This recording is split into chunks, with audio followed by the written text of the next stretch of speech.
Hello, girls and boys. Welcome to Storytime Fun. I dedicate this next story to my delightful grandchildren, Violet, Denver, Ethan, and Summer.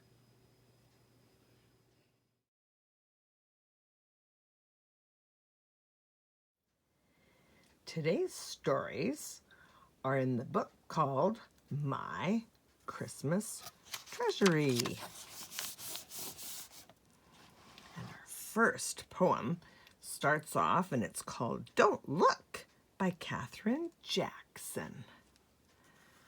Don't look in the closets, or don't look under the bed, or in any mysterious nook where things may be hidden. It's simply forbidden. When Christmas is coming, don't look. Don't take up a package that comes in the mail and give it to a squeeze or a shake to guess what's inside before they can hide it. That's really a Christmas mistake. Don't listen at bedtime to hear what they're saying or peep in when doors are ajar. Hold your ears, shut your eyes, for a Christmas surprise is better on Christmas by far. That's for sure. And our second story here is called The Snowshoe Rabbits by Katherine Jackson. 5 happy rabbits sat close to the fireplace in their snug little house. 1 was the mother rabbit, 1 was the daddy rabbit, and 3 were young rabbits who had never seen Christmas. At Grandma's there will be a bigger tree, said the mother rabbit, lighted with candles and covered with presents for 3 good little rabbits. The little rabbit's eyes shone. And of course your grandpa will play his rabbit piano, the daddy rabbit grinned. He'll play jingle bells and deck the halls and away in a manger. The little rabbits began to hum. They knew all those songs. They knew all about the Christmas at Grandma's. So they sang until their ears waggled. Then one fat little rabbit jumped up. After that comes a Christmas dinner, he said. A big roast carrot basted in sugar, mashed turnips with butter, and cranberries red and shining. And for dessert, a round pudding all lighted up with holly on top. I can hardly wait for tomorrow, whispered another little rabbit. I can hardly wait to go to Grandma's. The mother rabbit smiled, and Daddy Rabbit looked at his watch. Well, we'll go to bed in the morning. We'll go early in the morning, he said. And now it's time. Good little rabbits were in bed. In the whisk of a whisker, all 3 little rabbits were in their beds and sound asleep. They dreamed of shining candles and wonderful presents and beautiful smells and a glossy tree and a sprinkling of snow. But when they hopped out of bed in the morning, looked out the window, there was more than a sprinkling of snow. Snow covered the grass and all the rabbit paths. It was deeper than boots, deeper than leggings, deeper than those 3 worried little rabbits themselves. It's too deep, whispered the fat little rabbit. We'll never be able to get to Grandma's. By and by, the 3 little rabbits crept downstairs. Sorry little rabbits they were, too, full of gulps and sighs. But the mother rabbit and daddy rabbit talked happily all through breakfast, just as if nothing had happened. After breakfast, the daddy rabbit hurried up to the attic. Back he came, smiling and proud, with some funny-looking things under his arm. They looked like tennis rackets, but who plays tennis in the deep snow? Nobody. "They're snowshoes," explained Daddy. "They're for walking right on top of deep snow." The little rabbits didn't wait to hear any more. They scrambled into their warmest clothes and gathered up all their little secret packages. Then out into the crisp, white snow went the whole rabbit family. Across the deep snow, they trampled on their wonderful snowshoes. They made big, scuffy snowshoe tracks from their house straight toward Grandma's house. Those happy little rabbits. And as they went, they sang so Grandma and Grandpa could hear them coming. "Snowshoe rabbits in the snow, off to Grandma's house we go. Holly pudding, popcorn toys, shining candles, lots of noise. Off to Grandma's house we go. Sing for Christmas, sing for snow." Sounds like a fun day for them, doesn't it? And our next little poem is called "What Can I Give Him?" by Christina Rossetti. What can I give him, poor as I am? If I were a shepherd, I would bring a lamb. If I were a wise man, I would do my part. Yet, what can I give him? I give him my heart. Christmas Around the World by Gail Wirsum. Merry Christmas from around the world. We're from Spain, and we set out shoes stuffed with hay for the camels of the three kings. In the morning, we find gifts in place of the hay. In England, we go caroling from door to door. Then the Yule log is lit with a piece of the log from the year before. We live in a small town in Italy, and we help make the presepio for our table at home. It's a small manger scene made with tiny statue grouped around the baby Jesus. In Norway, we tie sheaves of wheat on high poles. This is our special Christmas tree for the hungry birds. St. Nicholas rides through the streets of the Netherlands, distributing nuts and sweets to us. He returns at night to fill our wooden shoes with gifts. In Poland, we place straw under the tablecloth in memory of the stable. We also leave a vacant chair for the Holy Child. Welcome to our celebration in Mexico. We're taking turns striking a hanging piñata with a stick. When it breaks, we'll all run for the candies that fall out. In Yugoslavia, we try to find the silver coin hidden inside the Christmas cake.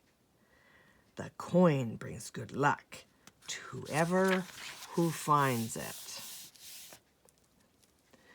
We're from Denmark, and we believe that Jule Nielsen, an elf, brings our presents. We always leave a bowl of rice pudding for him to eat. He is never seen except by the family cat. In the Philippines, we make colorful wreaths and chains out of tropical flowers. We wear them when we sing in the parade after church. Merry Christmas, everyone. That's lots of fun information. And our next poem is called Christmas Morning by Elizabeth Maddox Roberts. If Bethlehem were here today, or this were very long ago, there wouldn't be a winter time nor any cold or snow.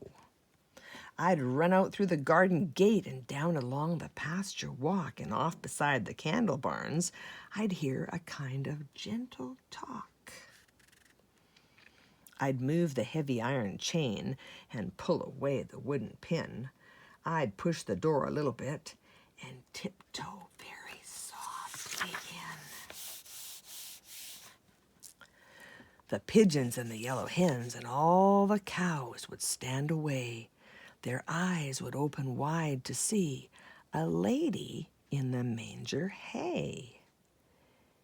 If this were very long ago and Bethlehem were here today, and Mother held my hand and smiled, the lady would, and she would take the woolly blankets off her little boy so I could see.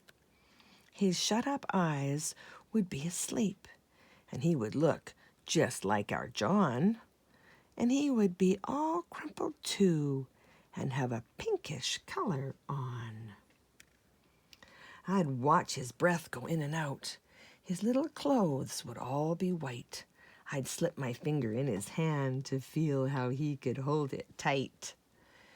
And she would smile and say, "Take care." And Mother Mary would take care. And I would kiss his little hand and touch his hair. While Mary put the blankets back, the gentle talk would soon begin. And when I'd tiptoed softly out, I'd meet the wise men going in.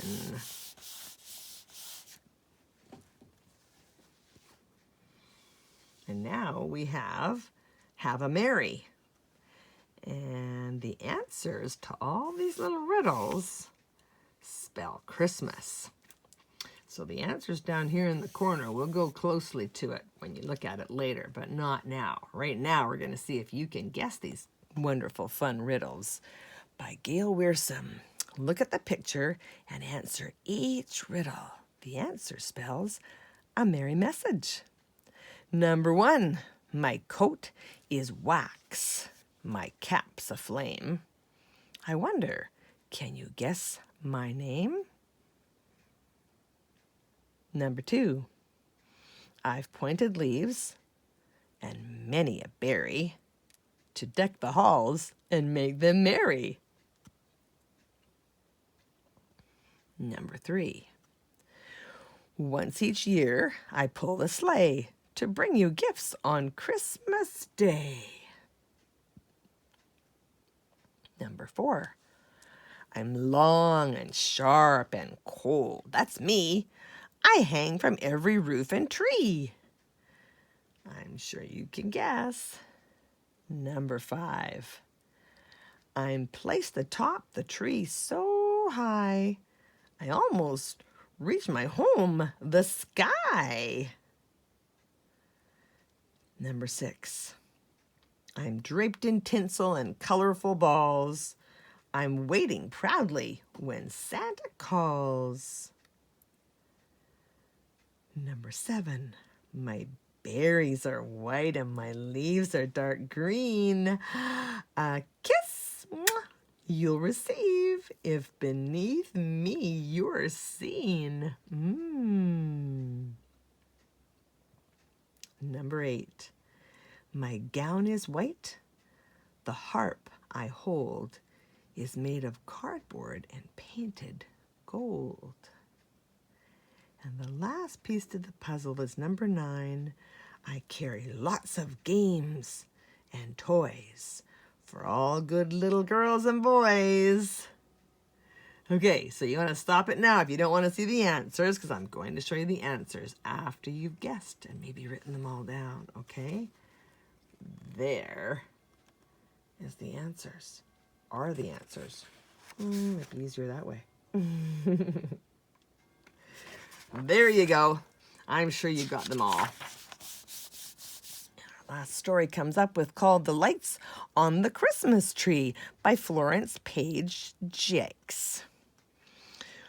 Once the Christmas tree lights were not lights at all. They were the colors in the rainbow.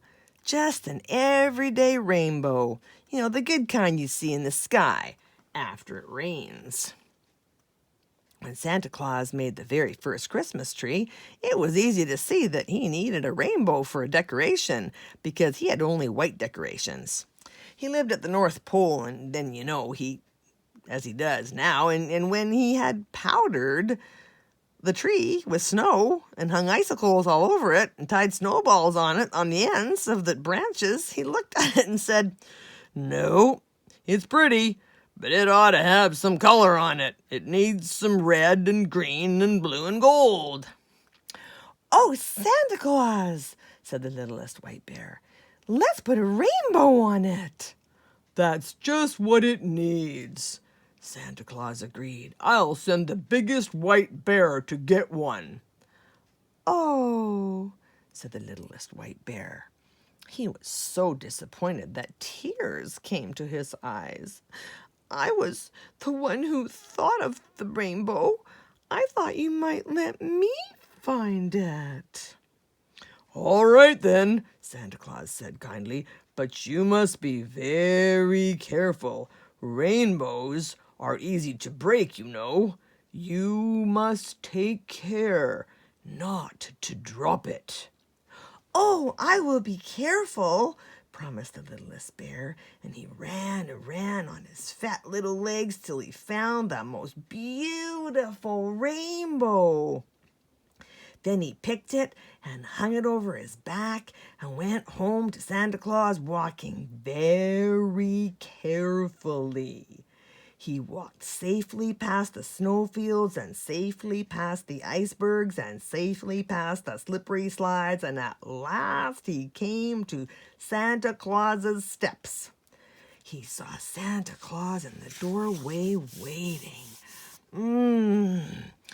"Hooray!" the littlest white bear laughed, waving his little front paws in triumph. "Here it is! I found the biggest, best, most beautiful rainbow!"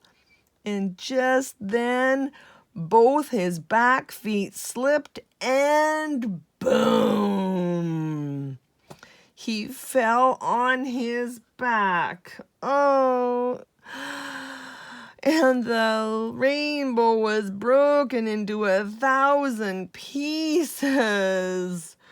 Don't cry," said Santa Claus, hurrying down the steps. "You aren't hurt." "No, but the rainbow is," sobbed the littlest white bear, "and I tried so hard to be careful." "Never you mind," Santa Claus patted him gently. "We'll put the pieces of the rainbow on the tree. After all, the colors are still just as pretty." So they picked up a blue piece and put it here, and they picked up a red piece and put it there, and the Christmas tree was prettier than if the rainbow had been all together. "Oh," said the littlest white bear, "I'm glad I fell down." And ever since then, we have had beautiful rainbow-colored lights on the Christmas tree. And the last poem we have is called Christmas Everywhere by Phillips Brooks. Everywhere, everywhere, Christmas tonight. Christmas in lands of the fir tree and pine. Christmas in lands of the palm tree and vine. Christmas where snow peaks stand solemn and white. Christmas where cornfields lie sunny and bright. For the Christ child who comes is the master of all. No palace too great and no cottage too small. That's it for the story for today. See you next time.